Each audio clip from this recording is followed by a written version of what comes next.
Yun, magre-reaction tayo dito sa may kay Trangkat at yung batang makulit ay pamangkin ko nga pala. Makulit talaga 'to, pero mabait. SK, wala naman kami napapala sa inyo eh. Pamarienda ko naman, SK. SK, kung di ako nagre-reklamo, di kayo magpapaliga. Nadali ka ba? Jersey lang. Jersey lang. Para hindi na magreklamo sa inyo, bigyan nyo na ako jersey.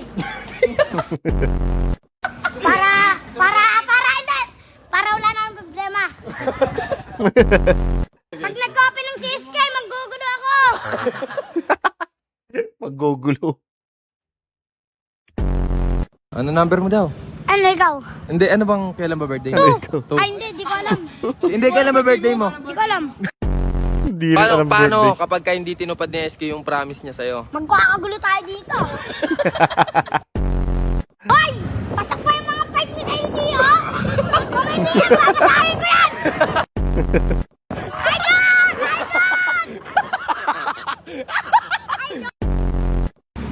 Ikaw din eh, no? Bike mo, bulabog din eh. Saan yung pa ng kape? Order kayo sa doon! Utang lang kayo, ah! Ang mayari niyan!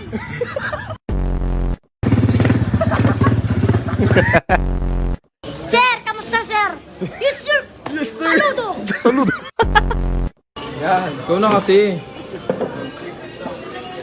So, Tay, saan mo maganda lulipat na?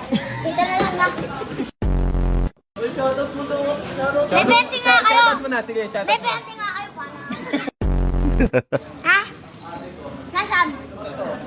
Ano pangalan? Patricia. Mukhang Mima.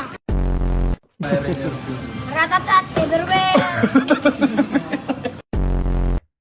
Pag kami katapat nito, mga tito niya, nako, tahimik lang. Mukhang mabait. Pero syempre, mga parang barka-barkada niya itong mga to eh. Yung mga medyo matatanda sa kanya. Yun. Lagi siya kasama. Laging puyat. Kar, dali, Kar!